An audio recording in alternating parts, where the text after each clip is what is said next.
1259. The document requires your mark, Sovereign Daleth said. You have 5 days. The human looked up from whatever it was eating. Daleth had delivered this sentence 41 times, to the Korathi Collective, to the Marin Sovereignty, to the 17 fractured nations of Kepsa IV, who had wept openly and signed before the echo died.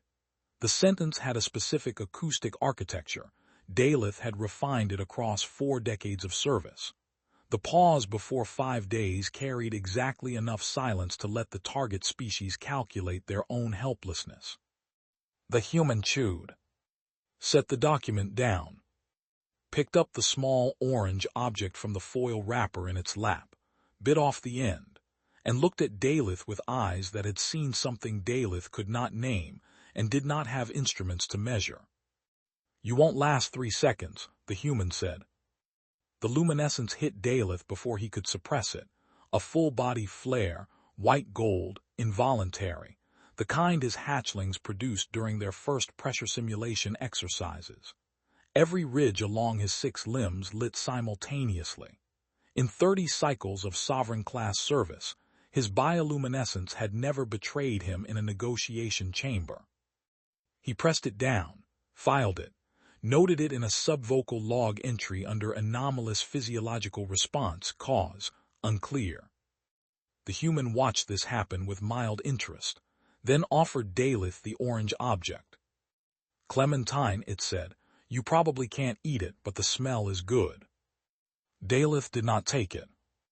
The human shrugged the way its species shrugged, one shoulder slightly higher than the other, the gesture so small it almost wasn't a gesture at all, and finished the clementine itself. Its name, according to the file, was Reeves. No rank offered, no title. Earth's Consolidated Defense Council had sent 1 human to Ket 7 for the formal ultimatum delivery, and they had sent this one, medium height, a scar that ran from the left jaw down below the collar of a uniform that had been repaired in at least 4 places Daleth could identify from across the table. Eyes the color of deep water over a cold shelf. The kind of face that had calculated something a long time ago and arrived at a number it was comfortable with. 41 civilizations, none had sent 1 person. Daleth smoothed the document back toward the center of the table with 2 of his forward limbs and resumed. The Vilthari did not conquer through violence. This was the fact Daleth returned to whenever the work felt heavy, which was rarely, because the work was clean. The doctrine of bloodless conquest had been codified by High Sovereign Avvel in the 3rd century of the expansion, a response to the catastrophic Yeldrani campaigns, where the Empire had spent 40 years and 11 million Vilthari lives grinding a single mid-tier species into submission. Avvel had watched the casualty reports come in for 4 decades and arrived at a conclusion so simple it became doctrine within a generation. No species, when made to understand the alternative with sufficient clarity, will choose extinction. The mathematics were elegant. The orbital demonstration array carried enough yield to render a Class M biosphere uninhabitable in 72 hours. The 5-day window gave target governments time to calculate this, communicate it to their populations, manage the political transition, and produce the necessary documentation. 41 campaigns. Average capitulation, day 1.8. The Marin had lasted the longest, day 3.4, and only because their communications infrastructure had been damaged in an unrelated internal conflict that had briefly made Daleth's translators wonder if the Marin were somehow immune to fear. They were not, they had signed. No species had ever refused past day 2. Daleth explained this to Reeves on day 1, because the condemned always wanted to understand, and because the information was, at this point, functionally irrelevant. He walked through the orbital array yield, the historical compliance record, the administrative process by which Earth's existing governmental structures would be preserved under Vilthari administrative oversight. Reeves listened, nodded once or twice, then said, "Have you ever fought anyone who'd been hit before?" Daleth's echolocation, processed the question through 3 parsing filters before settling on an interpretation. The demonstration strike, Daleth said, will occur on day 4, an uninhabited coastal formation. The yield will be self-explanatory. That's not what I asked, Reeves said. He was looking at Daleth the way Daleth's pressure wave sensors described the deep ocean floor, still, dark, full of weight that had been accumulating for longer than anything alive could remember. I asked, Reeves said, if you've ever negotiated with a species that already knew what losing felt like. Daleth filed this under anomalous rhetorical pattern and moved to the next section of the document. On day 2, while Reeves slept 4 hours in the station's secondary quarters, 4 hours, Daleth noted, for an organism that required 7 to 8 for full cognitive function, and who seemed entirely unconcerned about this deficit, Daleth ordered a full historical review of Earth's file. He had reviewed it before the mission, of course. Standard preparation, population figures, technological index, military capacity assessment, resource distribution. The file had classified Earth as a Tier 4 resistance probability, elevated above baseline due to the species' documented history of intraspecies conflict, but well within the standard compliance projection. 41 campaigns had included 3 Tier 4 assessments. All 3 had signed by day 2. The full historical review was different. Junior attaché Save pulled the deep archive material and delivered it without comment, though Daleth noticed the younger Velthari's luminescence was cycling in the low amber register that typically indicated discomfort. Save was 3 cycles out of the academy and had been assigned to this mission as a formality. Bloodless conquest campaigns were considered administrative postings, appropriate for junior personnel who needed field hours.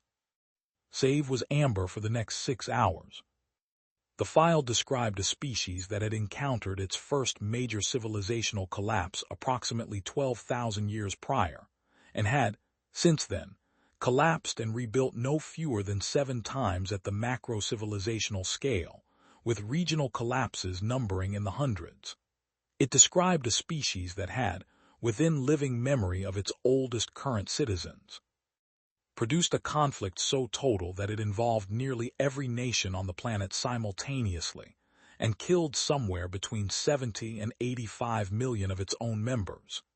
The imprecision of the estimate itself, a data point Daleth sat with for a long time, and had emerged from this conflict and immediately begun rebuilding infrastructure. It described plagues that had killed 30% of entire continents. The species had metabolized them, built immunological memory, and moved on. It described a geological record of the home planet that included, in the last 50,000 years alone, a supervolcanic event, 3 significant asteroid impacts, repeated glacial cycles that had repeatedly reduced the species to remnant populations. And the species had not only survived these events but had, by some mechanism the file's xenobiologists described as persistence predator psychology, treated each reduction as a restart condition rather than a terminal state. Daleth ran the standard compliance projection against these parameters. The model returned an error. He ran it again. The model returned an error. He recalibrated the instrument suite, isolated the calculation core from the station's general network, and ran it a 3rd time with manually verified inputs. The model returned, insufficient historical precedent for projection, recommend data review. Daleth sat in the calculation room for a while and looked at this. Then he filed it under instrument anomaly, pending review, and went back to the negotiation chamber, where Reeves had left a second clementine on the table with a small piece of paper under it that said, in handwriting, "In case you change your mind." Day 3. Reeves talked about Stalingrad the way someone talks about a city they used to live in. They had been eating, Reeves eating, Daleth observing, in the station's shared environmental chamber, which Ket 7's design protocols required be maintained at conditions hospitable to all parties.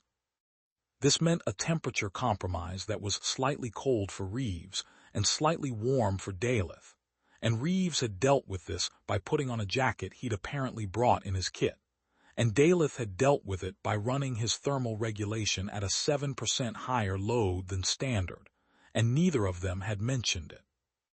Reeves had asked, with no particular urgency, whether Daleth knew Earth history.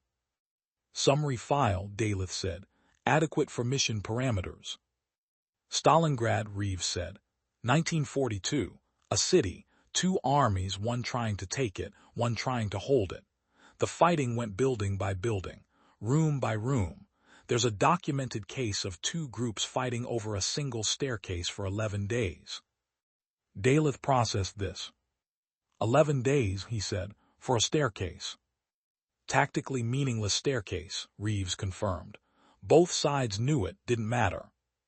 Why didn't the defending force retreat to a more defensible position? Reeves looked at him with something that was not quite a smile, and not quite pity, and was possibly both. Because it was their staircase, he said. Save, who was standing at the environmental monitor in the corner, and was supposed to be monitoring atmospheric calibration, had gone fully amber. One of his forward limbs had gripped the console edge in a way that looked involuntary. Tell me about Thermopylae, Daleth said, before he had decided to say it. Reeves told him about Thermopylae. 300 soldiers. A pass. A force estimated. The file said Daleth's translation matrix was flagging an order of magnitude uncertainty here, but somewhere between 100,000 and 300,000 on the opposing side. The 300 had held the pass for 3 days, not because they expected to win. Their commander, a man named Leonidas, had reportedly known before the first morning that they would not survive.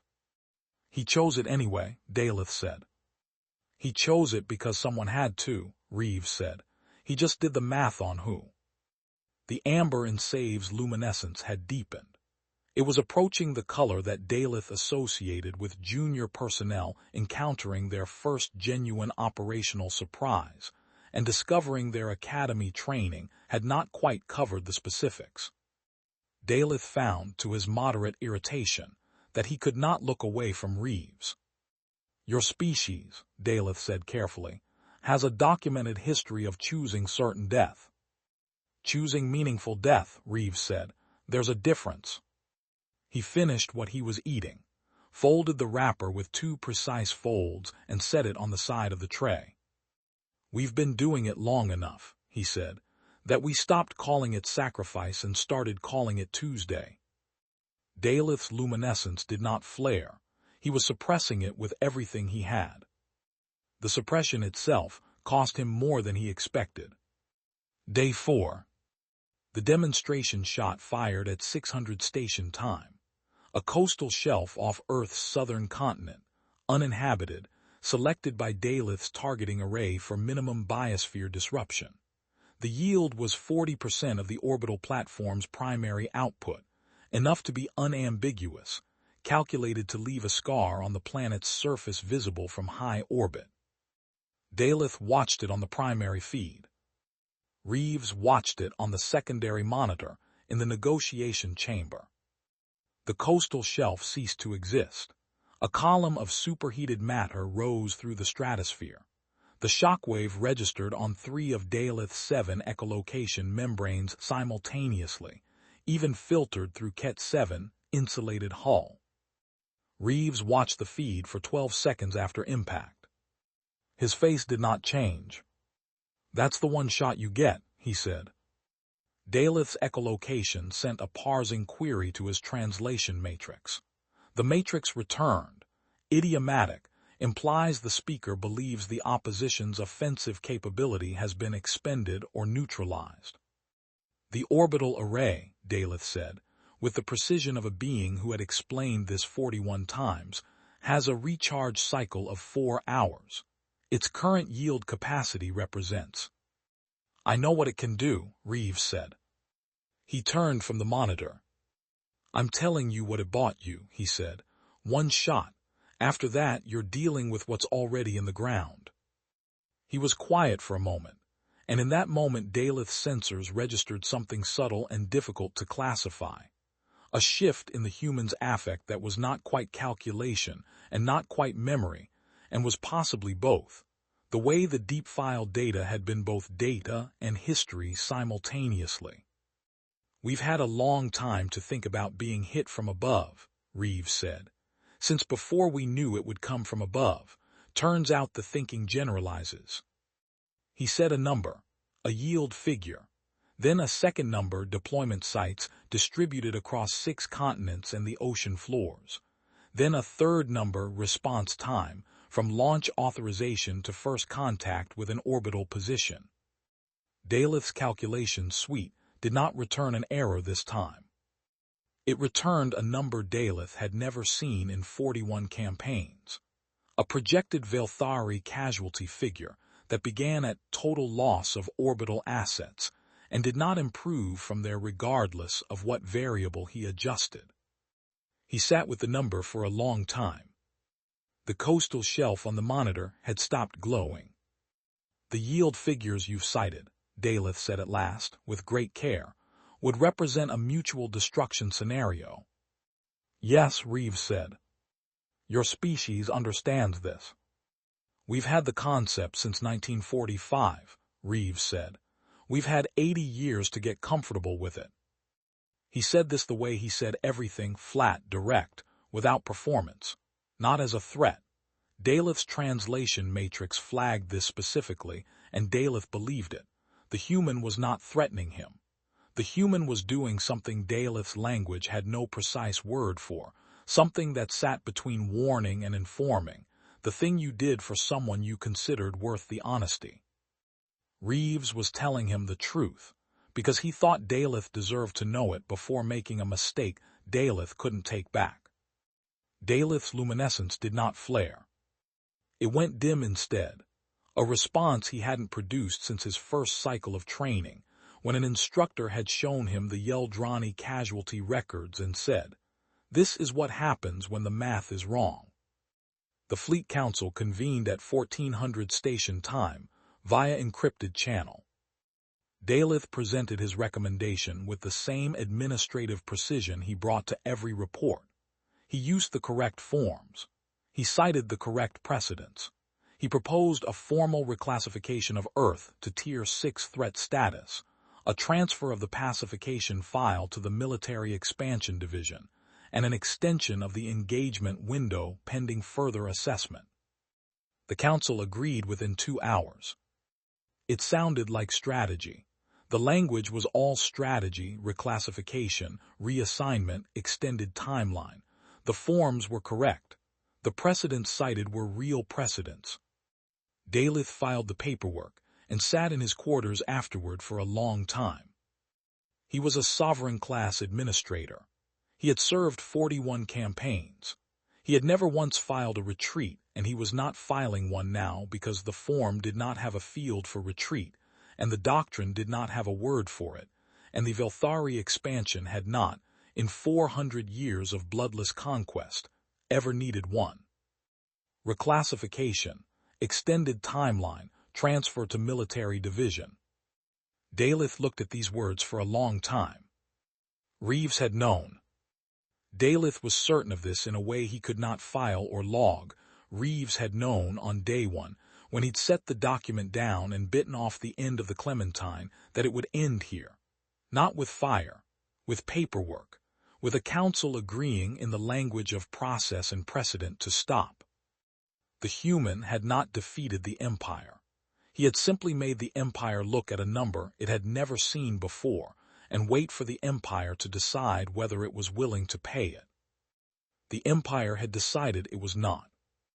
Daleth noted in his private log, the one that did not feed the mission record, that this was the first time in 41 campaigns that the decision had been the Empire's. The Earth file sat on Daleth's station console through the night cycle. 41 civilizations. He had their surrender documents in archive. He could have retrieved any of them and read the specific language of compliance, the diplomatic formulations that different species had used to say "we yield," each phrase to preserve some vestige of dignity, some face-saving framing. The Korathi had called it a mutual administrative integration. The Marin had called it a partnership framework for developmental advancement. 41 species had found 41 ways to say the same thing. None of them had been wrong to sign. Daleth believed this because he had believed the doctrine and because the doctrine was not incorrect. No species, when made to understand the alternative, would choose extinction. The doctrine was not wrong. It had simply never encountered a species that had already chosen extinction, repeatedly, across 10,000 years of history, and kept coming back. Not despite the cost, not ignorant of it. These were not beings who had looked at the numbers and miscalculated. They were beings who had looked at the numbers, gotten them exactly right, and decided there was something worth the numbers. The Yeldrani campaign had been a catastrophe because the Velthari had underestimated resistance, but the Yeldrani had been resisting survival. They had been fighting to not be conquered. The humans were different. The humans were not fighting to survive. They had been dying and surviving for so long that the two had become, at some cellular level Daleth could not quite reach, the same motion. You died and you rebuilt, and the rebuilt thing was harder than the thing before. The bone healed stronger at the break. The civilization re-emerged with the memory of the collapse written into its architecture. 41 species. None of them had come from a world that was trying to kill them. None of them had spent 100,000 years being shaped by an environment that treated death as curriculum. Daleth had never run a campaign on a species that had graduated from a death world. He had never considered that such a species might exist. The classification framework did not have a tier for them. He sat with the Earth file and understood, in the slow way that certainties arrive after you have already known something without saying it, that the compliance doctrine worked because every species it had ever encountered had something to lose that they valued more than resistance. The humans had things they valued more than survival. He had watched Reeves's face during the demonstration feed and seen no fear in it, only a man checking a number against a number he already had, confirming an answer he had carried into the station 5 days ago.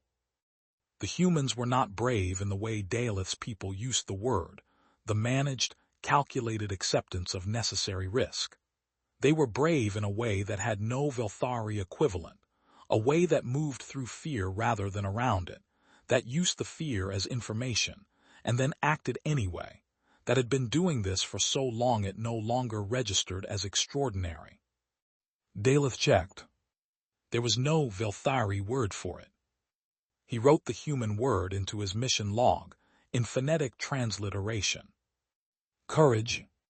Then he sat with it, the way you sit with a word from another language that names something you have always known was there, but never had the tool to hold.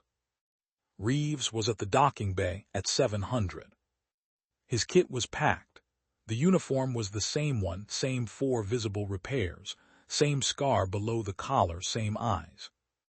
He had drunk something hot from a sealed container during the final morning, and the smell of it had drifted through the station's shared atmosphere, and Daleth had noted it the way he noted all human sensory details now, with a precision that was not quite scientific and was not quite something else.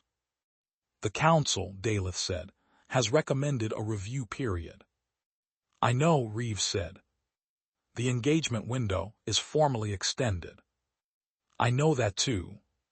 He picked up his kit, checked the seals on his transit suit with 3 quick motions, muscle memory, Daleth noted, the kind of physical habit built through repetition so deep it had stopped being conscious.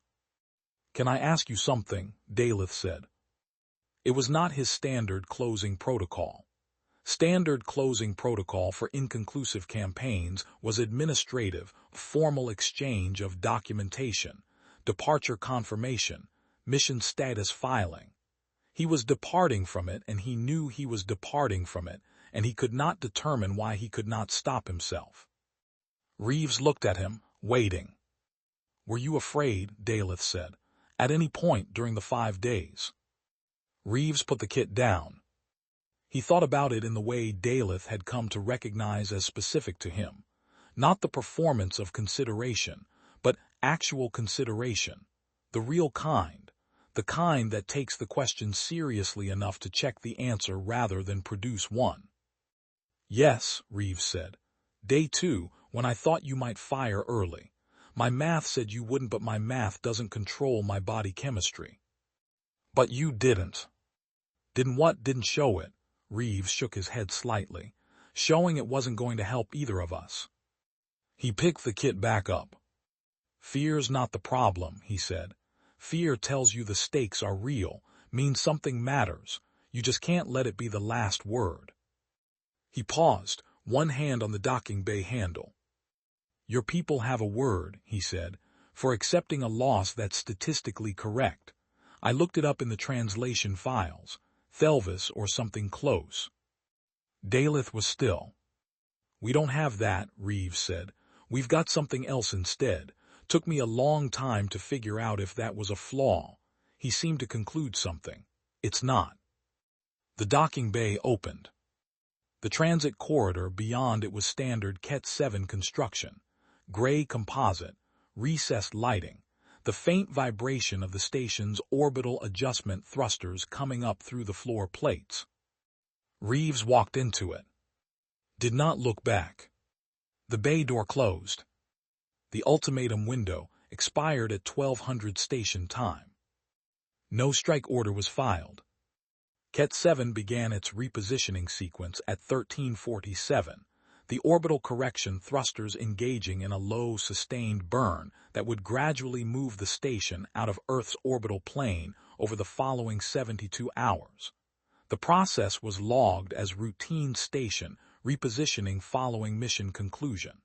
The mission was logged as pending reassessment. The Earth file was tagged for transfer to the Military Expansion Division with a priority flag of Tier 6, non-standard engagement parameters, specialist review required. The paperwork was correct. The forms were complete. In 41 campaigns, the paperwork had always been correct. Daleth filed his final mission addendum at 1600. It was 4 paragraphs, which was 3 more than standard. The council would read it. Some of them would disagree with the framing. One of them, he suspected, would flag the language in the final paragraph for review. He filed it anyway. The addendum read, in its final paragraph, this species does not require victory to continue. They require only that the cost be real, and they have been calculating that cost since before they had fire. They have a word for moving through fear rather than around it. We do not. I recommend the council consider what it means that we have expanded for 400 years without needing one, and what it means that we need one now. He sat for a while after filing it. Through the viewport of his station quarters, Earth was visible, a blue-white disk, small at this distance, unremarkable in the way that all planets looked unremarkable from high orbit. A curved horizon, cloud formations, the suggestion of continents beneath. Somewhere in that file, there was a coastal shelf that no longer existed. The planet looked the same anyway. Daleth sat with this fact for a long time, because it seemed important in the way that very small facts seem important when the large ones have stopped making sense, and because he was a sovereign-class administrator who had ended 41 campaigns, and he did not know how to feel about the 42nd. And because the human had told him that not knowing how to feel was sometimes just what it felt like when something mattered. He had not told Reeves that this was helpful. It was. The station hummed. The thrusters burned. The blue-white disk slowly, over hours, began to drift from the center of the viewport toward the edge. Daleth watched it go. He was still watching when it slipped past the frame entirely, and the viewport held nothing but stars, and the stars were the same stars they had always been, and the galaxy was the same galaxy, and something in it was different now in a way that the forms did not have a field for, and the doctrine did not have a word for, and Daleth did not yet have the language to explain. He was working on it. He thought it might take a while. He found, to his considerable surprise, that he did not mind.